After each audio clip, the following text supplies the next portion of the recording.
My father looked me in the eye at the dinner table, the same table where I had eaten every meal of my childhood, where I had studied for every exam, where I had told them I got into medical school and watched my mother cry with pride. And he said, "We're paying Priya's loans. We think it's more important right now." And then he picked up his fork and kept eating. I sat very still. My sister Priya was looking at her plate. She was not celebrating. She had known before dinner. I could see it in the way she had been unable to look at me since I sat down, the way her shoulders were slightly forward, the particular shape of someone waiting for something to land on someone else. I was 30 years old. I had just finished 6 years of medical school and a 2-year residency. I had 83 lakhs of education debt. My sister had the same debt, had finished the same program, had the same degree. We had both worked equally hard. We had both sacrificed equally. We had both eaten at this table and studied at this table and been loved, I had believed, equally. I picked up my fork. I finished my dinner. I drove home. And I sat in my car outside my apartment building for 45 minutes, and I thought about every decision I was going to make from this point forward. That was the beginning. Part 1. What equal looks like from the inside. My name is Dr. Aditya Sharma, and I want to tell you something about the family I grew up in before I tell you about the dinner, because the dinner has roots that go back a long time. I grew up in Pune, the second child of parents who were both teachers. My father taught mathematics at a college. My mother taught Hindi at a secondary school. They were not wealthy, but they were educated, and in the specific way of educated middle-class Indian families, education was the highest value in the house. Getting good marks was not praised so much as expected. Going to college was not discussed so much as assumed. Becoming a doctor, the highest form of the expected, was the particular shape of their ambition for both of us.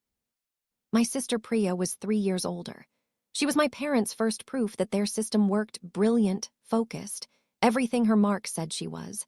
I was the second proof, one examination behind her, following the same path through the same logic. We were, from the outside, remarkably similar in our trajectories. Same scores, same program, same medical college, 2 batches apart. From the inside, we were different in ways that only siblings can fully appreciate. Priya was there first. That counted. It counted in the specific Indian family way of the eldest being the organizing principle around which everything else is arranged. When Priya needed something, it was a priority. When I needed something, it was discussed. Not dismissed. My parents were not unkind, but there was a second-level consideration applied to my needs that was not applied to hers. I had understood this for years. I had made my peace with most of it. There is a version of the second child adjustment that becomes fuel, the knowledge that you are working without the same wind at your back, that whatever you build is being built slightly harder, and the satisfaction of building it anyway. What I had not understood, until the dinner, was the scale. The dinner happened 2 weeks after our residency completions. We had both, in the previous 3 months, received our full certifications. We had both begun the process of establishing our practices. We had both been carrying the same weight of debt, educational loans that were legal and documented, and that both of our parents had co-signed, which meant they were not strangers to the numbers. I had not been expecting anything. I want to be clear about this. I had been building my financial plan independently for 2 years, had researched loan repayment programs, had been structured and careful about the math of what my early practice years would look like. I had not been sitting around waiting for my parents to solve my problems. The dinner had been framed as a family celebration, both of us completing the same milestone. My mother had made the food I loved, which felt like warmth, which now in retrospect feels like something I cannot name cleanly. My father had said it after the main course, in the matter-of-fact tone he used for things he had already decided. "We're paying Priya's loans. We think it's more important right now." The reason, when I asked, quietly, steadily, already knowing that whatever the reason was, it was not going to be sufficient, was that Priya was getting married. Her fiancé's family had certain expectations about financial standing. The loans needed to be cleared before the wedding to present the right picture. That was the reason. My loans were equally real. My work was equally real. My degree was equally earned. But I was not getting married. I was not, in my parents' understanding, in a position where the money was structurally urgent. I had not told them yet about the other reason the money felt urgent to me. The reason that had been true for several years, and that I had been managing carefully in the specific way of someone who knows something about themselves that their family does not yet know, and is not yet sure how the knowing will land. I had driven home. I had sat in the car for 45 minutes. I had thought about all the decisions from this point forward. Then I had gone inside and called my best friend. My best friend was not a doctor. His name was Ishan Shohuri, and he was an emergency medicine consultant at the same hospital where I had done my residency, which is how we had met, not as colleagues exactly, but as two people who kept ending up in the same corridor at 3 a.m. with the same cold coffee and the same exhaustion, and eventually, enough conversation to become something real.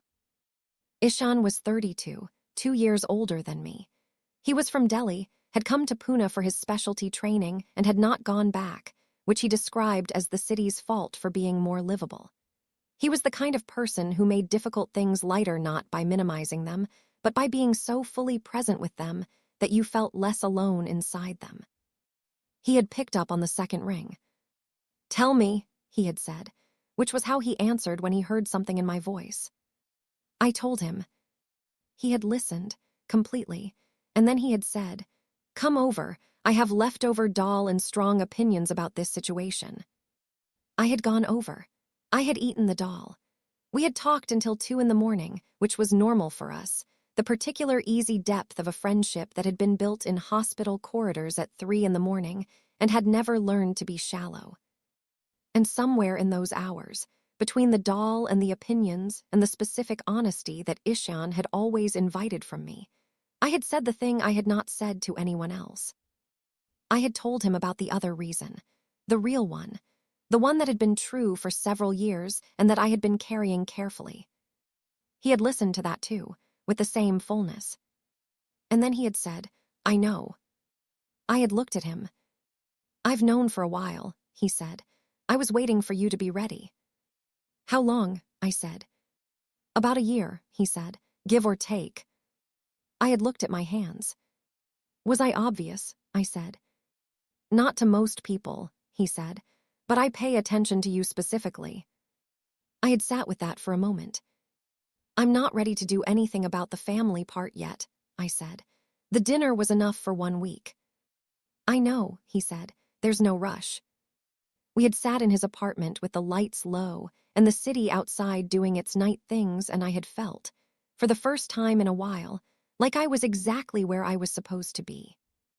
I did not examine that feeling too closely, not that night. Part 2, building parallel. Let me tell you what I did in the months after the dinner, because the doing is the story. I had a plan. I have always had plans. This is a personality trait that medical training amplifies but does not create, the instinct to look at a situation comprehensively and decide on the approach before beginning. The plan after the dinner was simple in structure. I was going to build my practice, pay my loans, and become financially independent of my family in a way that was irrefutable and permanent. What I was not going to do was be angry about it in a way that consumed me. That was the other decision from the car. The anger was information. It told me something true about what had happened and why, but it was not a fuel I was going to run on long term. It was expensive. I had better fuel. I had been offered a position at a children's clinic in the Ond area of Pune, a pediatric practice that was growing and needed an additional physician. I had taken it. The pay was not spectacular, but it was fair, and the work was exactly what I had trained for. The specific satisfaction of pediatric medicine, which is, I believe, the most honest form of medicine because children are not yet strategic about their symptoms. I had set up my loan repayment on a schedule that was aggressive but achievable, calculated down to the month, building in contingencies, the whole mathematical architecture of someone who had decided that the debt was going to be gone in 4 years and was working backward from that. And I had started slowly to build the life that was mine. not the life that the dinner table assumed, not the life of the second child catching up to the first. My life, the one with the real contents. Ishan was a consistent part of those months. We had always spent time together. The friendship had always been dense and real. But in the months after the dinner, it deepened in the specific way of things that have been given space to grow. We ran together on weekend mornings, which was something I had started for my own mental health, and which he had joined because, as he said, he needed someone to make him do it. We cooked badly and competitively in each other's kitchens, a recurring low-stakes battle over who made the better khichdi that had no resolution and was not looking for one. We talked about everything: medicine and family and the city and books, and the particular philosophical questions that surface when two people who spend their days with illness and recovery think carefully about what a good life looks like. We did not talk about the thing I had told him on the night of the doll, not because it had been taken back or minimized. It was simply there, understood, and neither of us was pushing anything. But I was aware of it. In the specific way you are aware of something that is true and is sitting in the room, not demanding attention but present. I was aware, for instance, of the way Ishan looked at me when he thought I wasn't watching. Quickly, sideways, the specific quality of attention that is not professional and not simply friendly. I had filed this. I had continued to file it. The moment I stopped being able to file it was a Tuesday evening in November. Part 3, the Tuesday. We were at Ishan's apartment. This was normal. We alternated, roughly, between his place and mine, the easy domestic rhythm of people who spend a lot of time together. I was reading something on my phone. He was at the stove making tea, and I had said something about a case from the clinic that day. A child who had come in with something presenting as routine that had turned out to be something I needed to look more carefully at, the specific alertness of a diagnostic moment that had gone right. He had turned from the stove and listened to me describe it. I had been talking about the clinical details, and I had looked up at some point to find him looking at me with the expression he had when he was very focused on something, and the expression was not about the clinical details. I had stopped talking. He had turned back to the stove. "What?" he said. "Nothing," I said. The tea had been made. He had brought 2 cups and sat on the other end of the sofa, the normal arrangement, the normal Tuesday, except that something had shifted in the room in a way that was not going to unshift. We had both felt it. I knew we had both felt it because neither of us said anything for a few minutes, which was not like us. The silences in our friendship were comfortable, but this one had a different texture. "Ishan," I said finally. "Yes," he said. "I need to tell you something," I said. "And I need to say it clearly because I've been not saying it for about a year, and I think not. Saying it is becoming its own kind of problem." He put down his tea. "Tell me," he said, the way he said it when he heard something in my voice. "I think," I said carefully, "that what I feel when I'm with you is not the same as what I feel with other people. And I'm aware that you know the general territory of why that is significant for me. And I'm not sure what to do with it except that I'm tired of filing it away." The apartment was quiet. He looked at me for a long moment. "I know," he said, again, but differently this time. Not the "I've known for a year" kind, the "I feel it too" kind. I looked at him. "This is complicated," I said. "We work at the same hospital. We're each other's closest person. If this goes wrong." "I know all of that," he said. "I'm still figuring out how to be honest with my family," I said. "I'm not in a position where this is going to be easy or clean." "I know that too," he said. "I've known you for 3 years, Addie. I know the whole situation." I looked at him. "Then what are you saying?" I said. "I'm saying," he said, "that I've been not saying the same thing for approximately the same amount of time. And I'd rather say it and figure out the complicated parts than keep not saying it." The tea was going cold between us. "We go slowly," I said. "Yes," he said. "We are honest about every complicated thing as it comes up," I said. "Yes," he said. "And we protect the friendship above everything else," I said. "If something isn't working, we say it isn't working before it damages what we have." Yes, he said, all of that. We looked at each other across the sofa. Okay, I said. Okay, he said. He picked up his tea. I picked up mine. We finished the episode we had been watching. Nothing looked different from the outside. Everything was different. Part 4, Priya. I need to tell you about my relationship with my sister, because this story requires that precision. Priya and I were not enemies. I want to be very clear about this. She had not engineered the dinner. She had not asked for the preferential treatment. She was, in her own way, as much a product of the family system as I was, shaped by being the eldest, shaped by the expectations and the pressure and the particular weight of being the first proof that the system worked. She was a good doctor, genuinely good internal medicine, the kind of careful, comprehensive thinking that serves patients well. She cared about her work. She was honest in the ways that mattered. She was not a villain. But she had known. She had known about the dinner before I did. She had sat at the table with that knowledge and had let it land on me without warning. And she had, in the weeks after, not called me, not texted, not reached out, had let the silence sit between us as if the thing that had happened was normal and did not require acknowledgement. That silence was harder to forgive than the dinner itself. I called her 6 weeks after. Not because I was over it, but because I decided that the silence was something I was going to address directly rather than carry. I want to talk about the dinner, I said. She was quiet for a moment. I know, she said. Did you know before? I said. A pause. Yes, she said. Why didn't you warn me? I said. Another pause, longer. I didn't know how, she said. I kept telling myself there would be a right moment to tell you, and then there wasn't one, and then we were at dinner. That's not an answer, I said. The right moment was any moment before we were sitting at the table. I know, she said. I'm sorry. I sat with the apology for a moment. I don't need you to fix it, I said. The money situation I'm handling. What I need is for you to understand that what happened wasn't just about money. It was about what it meant, what the choice meant. She was quiet.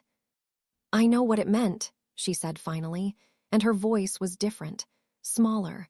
I've been thinking about it for 6 weeks, about what it means that they did it and that I didn't stop it. You couldn't have stopped it, I said. That was their decision. I could have refused, she said. I had not considered this. I sat with it. Would you? I said. A very long pause. I don't know, she said, honestly. I want to say yes, but I don't know. It was the most honest thing she had said to me in years, maybe ever. I know, I said. We talked for another hour, not resolving everything. These things don't resolve in a single call, but making the conversation real for the first time. The call was the beginning of something different between us, slower and more honest than what we'd had before. Part 5, the hospital and the feeling. Ishan and I worked at the same hospital. This was the context I had named as complicated, and it was, but it was also, in ways I had not anticipated, one of the things that made the early part of what we were building both easier and more intense. Because I could see him work. Emergency medicine is a specific kind of medicine.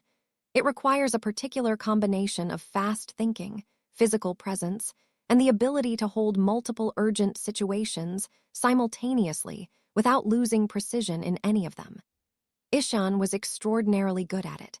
Not in the showy way, he was not the kind of doctor who performed competence. He was simply the kind where you watched him in a room and understood that the patients were in good hands in a way that was not about theater, but about actual practice. I caught myself watching him once, in a corridor, through the window of the emergency bay. He was managing a difficult situation with a young patient and the family, and the way he was with the family, the specific quality of his presence with them, the way he was fully there while also doing the clinical work. I had stood in the corridor and watched, and had felt something that I cannot describe as anything other than being undone. He had looked up at exactly the wrong moment and seen me through the window. He had not smiled. The situation didn't allow for it, but something in his expression had acknowledged the moment before he looked back at the patient. I had walked away down the corridor. The jealousy, and I want to include it honestly, came from a direction I had not expected. A new emergency medicine registrar had joined the department. Confident, socially easy, clearly interested in Ishan in the specific way that was not subtle. He found reasons to be near Ishan's workspace, created reasons to ask questions that he was capable of answering himself. I had watched this over 2 weeks with a precision that I found, when I examined it, slightly alarming in its detail. I knew which mornings the registrar had been on shift with Ishan. I noticed how often their conversations ran past what was professionally necessary. I felt something in my chest during these observations that was not professional and was not appropriate and was also completely real. I had not said anything. Ishan and I had not defined anything formally. We had agreed on honesty but had also agreed on slow, and slow meant that there were no formal claims to make. On a Thursday evening, Ishan had come to my apartment, and I had been slightly not my normal self, and I had thought I was hiding it effectively, and I had not been. He had said, "What is it?" Not a question. He could read me the way I could not always read myself. "Nothing," I said. "Addie," he said. I looked at him. "The registrar," I said, and then immediately, "That's irrational, we haven't defined anything. I have no standing to feel." "Aditya," he said, quietly. He only used my full name when something mattered. "Yes," I said. "I'm going to tell you something," he said, "and I want you to hear it clearly. There is no registrar. There is no other direction I'm looking. There hasn't been since before the Tuesday with the tea. I've been waiting for the right time to say this formally, but I think the right time is now." I looked at him. "I'm not interested in anything that isn't this," he said, directly, simply, with the completeness of a statement that has no qualifications. The apartment was quiet. "This hasn't been formally defined," I said. "I'm formally defining it," he said. "Right now, if that's all right with you." I looked at him for a long moment.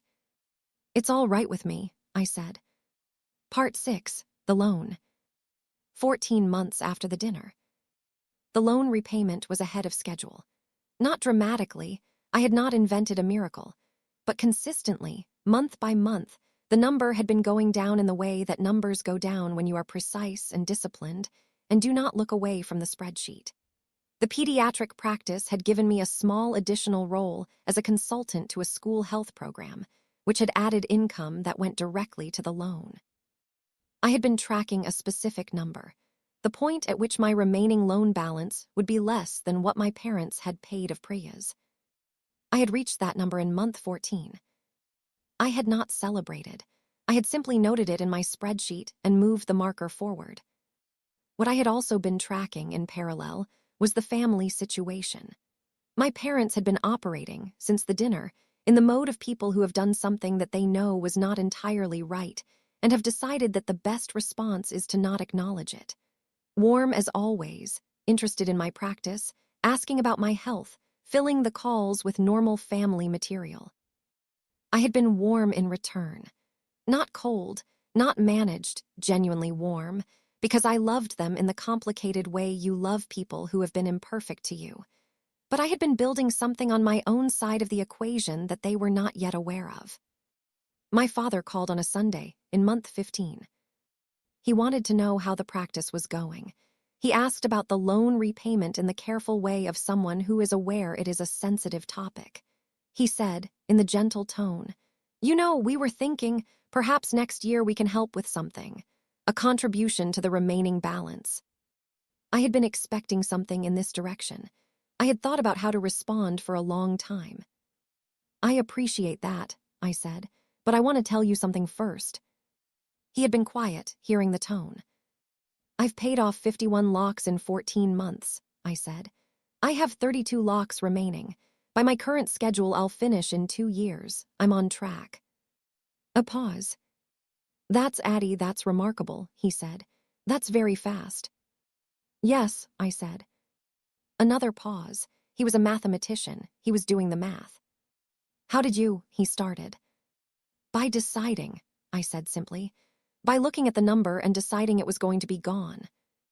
I heard something in the silence on his end. I also want to tell you something else, I said.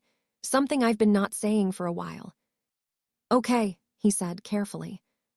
I think you know that what happened at the dinner was unfair, I said. Not intentionally cruel, but unfair.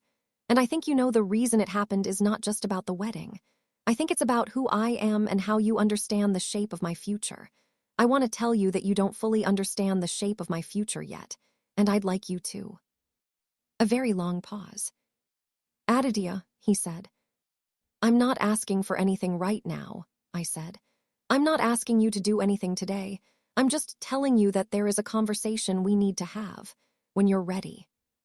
My father was quiet for what felt like a long time.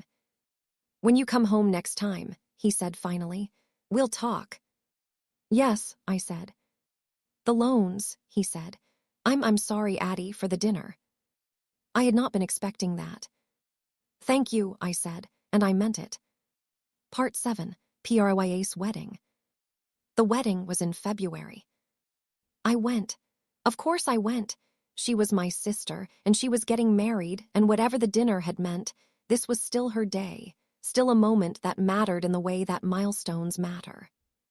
The wedding was 3 days of events, the full elaborate version that North Indian families do when they have been planning it for 2 years.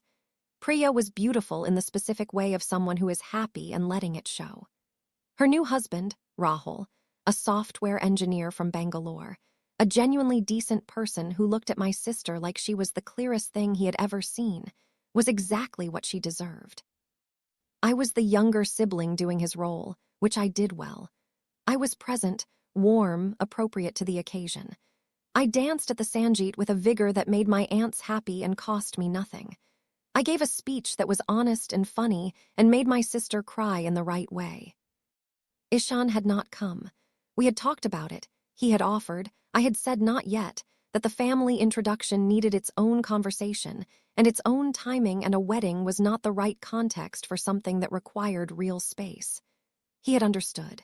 He had sent me a message on the morning of the main ceremony that said simply, "Thinking of you, tell me how it goes." I had read it standing in the hotel corridor in my wedding sherwani, and had felt the particular warmth of being held in someone's attention from a distance. My parents had been different at the wedding than I expected. Not transformed, people are not transformed. But my father, in a quiet moment on the second evening, had come to stand beside me where I was watching the dance floor and had said, "That conversation, I've been thinking about it." "Yes," I said. "I've been thinking about it since you called," he said. "About what you meant, about what I think you were telling me." "Yes," I said. "I want to understand," he said. "I don't know yet if I understand, but I want to." I looked at him. This man who had been my father for 30 years, who had taught me to read, who had checked my mathematics homework with the particular care of a man who loved the subject, who had not seen me fully and was now standing in a wedding hall with his elder daughter dancing on the floor in front of him, trying to. "That's enough for now," I said. "Wanting to understand is enough to start." He nodded once. We stood and watched Priya dance. Part 8, the conversation. The conversation happened in April, when I went home to Pune for a weekend. My mother had made everything I loved, which felt different now than it had at the dinner. I had more information now about what the warmth meant and what it didn't mean, and holding both things at once made me a more accurate reader of the room. We sat after dinner, the three of us, in the way of families when the food is done and the table is cleared and the real talking happens. I told them, "Not everything at once. This is not how real conversations about real things work." But I told them the essential fact, the thing that had been true for years and that I had been carrying alone and that deserved to be spoken in this room, at this table, by the person it was about. My mother's face did something complicated. Not hostile, I watched carefully, and it was not hostile. It was the face of someone receiving information that requires reorganization, that changes the picture they have been holding, that requires work to process. My father was quieter than I expected. The mathematician in him was doing something. I could see it. The the particular stillness of someone working through something systematically. My mother asked questions. Some of them were the wrong questions, the questions of someone who doesn't yet have the framework for the right ones, and I answered them patiently because impatience was not useful here. My father said eventually, "The dinner." "Yes," I said. "We made an assumption," he said, "about your future, about what you needed." "Yes," I said. "The assumption was wrong," he said. "The assumption was wrong," I said. "And also the decision wasn't fair regardless of the assumption. 2 children, the same degree, the same debt. The fairness issue stands on its own." He received this. "You're right," he said quietly. "You're right." My mother was crying, not dramatically, just the quiet tears of someone processing something large and being unable to be entirely still about it. "I love you," she said. "Whatever I love you, Addie." I looked at her. "I know," I said. "I've always known. I needed you to know the whole of me." We sat together at the table for a long time after that. It was not perfectly resolved. These things take more than one evening. But it was real. It was honest. It was the beginning of a relationship that had a chance of being actual rather than managed. I drove back to Mumbai the next morning with the particular feeling of someone who has put down a weight they had been carrying so long they had forgotten it was heavy. Part 9. What ISHAN didn't know. In month 18, something happened that I have to tell you about honestly. I had been so focused on the loans, on the family conversation, on the careful architecture of building my life honestly, that I had been, in certain ways, not fully present with Ishan in the way that he deserved. Not dramatically absent, but the particular thing I do when I am managing many things at once, which is that I get efficient and structured and slightly less available for the unstructured warmth that a real relationship requires. He noticed. Of course he noticed. He paid attention to me specifically. He said it on a Sunday morning, directly and without excess. "You've been managing me." I looked at him. "Not intentionally," he said. "But there's a version of you I've been getting lately that is organized, and the organized version is not the full version." I sat with this. "I've been carrying a lot," I said. "I know," he said. "I know all of it. I've been with you through all of it. That's why I can tell the difference between you sharing it with me and you carrying it away from me." This was accurate, precisely accurate. "I didn't want to overload you," I said. "Aditya," he said, quietly, "I'm not something you need to protect from the weight of your life. I'm the person you share the weight with. That's different." I looked at him. "I'm not used to that," I said, "being honest about the full weight." "I know," he said. "You've been managing your family for years, managing the coming out timeline, managing the loans, managing everything. You're very good at managing. I'm asking you to not manage me." I was quiet for a moment. "What does that look like?" I said. "Not managing." "It looks like this," he said. "This conversation, you telling me when something is heavy instead of arriving organized." I looked at him for a long moment. "The conversation with my parents was harder than I told you," I said. "Tell me," he said. So I told him. The full version, not the summary I had given him the following day, organized and structured, and with the difficult parts compressed.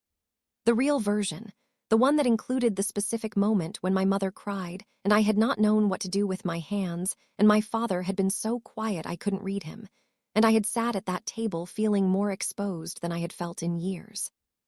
Ishan listened, the whole way through, his full attention. When I finished, he said nothing for a moment. Then he moved across the sofa and put his arm around my shoulder, not a dramatic gesture, just his arm, solid and warm and present, and sat with me in the quiet of a Sunday morning. "That was very brave," he said. "It didn't feel brave," I said. "It felt terrifying." "Those are usually the same thing," he said. I looked at the room around us, his apartment, which I had been in hundreds of times, which had become one of the most familiar places in my world. "I'm sorry I was managing," I said. "I know," he said. "Don't do it again." "I'll try," I said. "That's all I'm asking," he said. Part 10, 2 years. 2 years after the dinner. The loans are paid. All of them. Every last rupee, 3 months ahead of my most aggressive schedule. The spreadsheet I have maintained for 2 years has a final entry that says complete in the way that final entries should: clean, irrevocable, done. I celebrated by sitting at my desk and looking at the screen for a few minutes. Then I called Ishan. "It's done," I said. He was quiet for a moment. Then, "Come over. I'm making something that isn't khichdi, which I will not confirm is better until you've eaten it." I went over. The thing that wasn't khichdi was better. My practice has grown. The school health program became a larger contract, which led to a published paper on pediatric preventive care in urban settings, which led to an invitation to join a national working group on child health policy. These things happen slowly, in the way that real professional development happens, not by announcement, but by accumulation. Priya is practicing in Bangalore. She calls more than she used to. We have built something that is more honest than what existed before the dinner. The dinner was clarifying in the way that painful things sometimes are, burning away the comfortable approximation of closeness, and leaving something that has to be real or be nothing. She said to me, on a call in December, "I'm glad you didn't let it go." "What?" I said. "The dinner, the silence after. I needed you to not let it go. I needed it to be something we talked about properly." "I almost did let it go," I said. "It was easier." "I know," she said. "You've always been better at the difficult conversations than me." I thought about this. "I've had more practice," I said. "Carrying difficult things alone makes you either someone who can't talk about them or someone who can. I chose talking." She was quiet for a moment. "I know," she said. "That's something I'm still learning." My parents came to visit in January. They came to Mumbai, which they had not done in 2 years. The travel was always the reason, the excuse, the comfortable deferral. I had a proper apartment now, the kind that had been slowly furnished with intention, the kind that looked like someone's real life. They came and they met Ishan. Not in the formal, staged way of an introduction that is performing itself. Just dinner, at my apartment, the 4 of us. Ishan made his khichdi, which was definitively excellent, and my father had 2 servings, which is his version of a 5-star review. My mother talked to Ishan for most of the evening. About medicine, about his work, about how we had met. Ishan answered everything with the directness and warmth he brought to all things, and I watched my mother receiving him, not without complexity, not without the internal adjustment she was still making, but genuinely with the specific effort of someone who has decided to try. At the end of the evening, when my parents were leaving, my father had shaken Ishan's hand and said, "Thank you for dinner." And then he had looked at me and said, with the mathematical precision he brought to the things that mattered, "You made a good life." Not the life he had assumed, not the life the dinner had implicitly mapped. A good life, mine. I looked at him. "I did," I said. Part 11, what the debt meant. I want to tell you about the last thing, the thing that happened after the loans were paid, after the family conversations, after the life was built, because this is where the revenge becomes what it actually was all along. I had been careful, in all the months of building, not to make the debt the center of the story. The debt was a number. The number was real and required serious attention, and I had given it that attention, and now it was gone. But the thing the debt represented, the specific decision my parents had made, the specific message that decision carried, was not primarily about money. It was about who they thought I was, and what they thought I was worth, and what future they imagined for me. And the revenge, I want to be very precise about this, was not paying off the loans faster than Priya's had been paid. It was not showing up with a more successful practice, or a published paper, or a national working group invitation. Those things happened because I worked hard and cared about the work, not as evidence to present to anyone. The revenge was the life. The complete one, the one with the whole contents, the honest one that existed in the room even when it was difficult to bring there. The revenge was sitting at my kitchen table with Ishan and my parents, and watching my father have 2 servings of khichdi and my mother talk about medicine with someone who loved their son. The revenge was my father saying, "You made a good life." Not despite everything, not even so, just a good life. The acknowledgement that the life I had built on my own terms with my own fuel was something worth nomming. That was the whole thing. That was what I had been building toward. Part 12, Sunday morning. 6 months after the loans were paid. I want to tell you about a Sunday morning, because Sunday mornings are where real life actually lives. I woke up in my apartment, and the light was the good morning light, the kind that comes in at an angle in the winter and makes the whole room feel like it was designed to receive it. Ishan was asleep. We had talked until late the night before about something that had made us both laugh, and then made us both quiet, and then made us both understand something a little better, which is the rhythm of how we talk when we are at our best. I lay there for a while looking at the ceiling. I thought about the dinner 2 years ago, the potato salad equivalent moment, the fork kept eating, the world slightly rearranged. I thought about the car outside the apartment building and the 45 minutes and the decisions. I thought about Ishan's apartment and the doll and the 2 in the morning honesty. I thought about the spreadsheet and the months and the number going down. I thought about my father's face when I told him about my life, the mathematician doing the work of reorganizing the picture, the I want to understand. I thought about you made a good life. Ishan woke up in the specific way he did, blinked, located himself, saw me, adjusted. "What are you thinking about?" he said. "The dinner," I said. "Which dinner?" 2 years ago, I said. "My parents, the loans." He was quiet for a moment. "And," he said. "And I think I'm done with it," I said. Not angrily. Not with resolution that was actually suppressed something. Just done. The way you are done with a chapter that has been read and does not need to be reread. "Done how?" he said. "Done in the way of something that happened and was unfair and I handled and is now behind me," I said. "Done in the way that leaves room for what's ahead." He looked at me in the morning light. "What's ahead?" he said. I looked at him. This person who had come to my apartment at 2 in the morning when I called, not because I was in a hospital, but because I needed doll and honesty and presence. Who had slept in my spare room and eaten my food and run beside me on weekend mornings and built, slowly and deliberately, the realest thing I had. "This," I said, simply. He looked at me for a moment. Then he said, "The khichdi debate is unresolved." "The khichdi debate will never be resolved," I said. "That is its function." "Correct," he said. "Get up, I'm making breakfast." He got up and went to the kitchen. I heard the sounds of him in my kitchen, the specific sounds of someone who belonged in a space, who knew where things were, who moved through it with the ease of presence. I got up. I went to the kitchen. The morning light was exactly right. Clapperboard final hook. My parents chose to pay my sister's debt, and not mine. They picked up their forks and kept eating.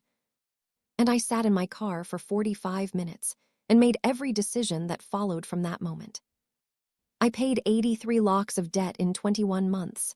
I built a practice from the ground up. I published work that mattered. I had the honest conversations with my sister, with my parents, with myself, that I had been deferring because they were hard. And I built a life, the complete one, not the one the dinner table assumed for me, mine. The thing about being underestimated by the people who love you is that it is, if you let it be, the most clarifying thing that can happen. It tells you exactly where the work is. It tells you what the fuel is. It tells you what you are building and for whom. I built it for myself. And I ended up with more than I knew to plan for. The morning light in the kitchen, the khichdi debate, the person who stayed. That was the whole thing. That was the life. If this story found something true in you, if you have ever sat in a car after an unfair thing and decided what came next like it, share it with someone who is still sitting in the car and subscribe. Tell me in the comments, what did you build after you were underestimated? And one last question. There is a moment 3 months from now when Priya comes to Mumbai to visit, and she meets Ishan for the first time. And something happens in that meeting that nobody expected. Something that changes the last piece of the picture in a way that makes everything finally complete. Should I tell you what happened when they met? Part 2 is coming. Eyes. Subscribe. You will not want to miss it. The Revenge Chronicles.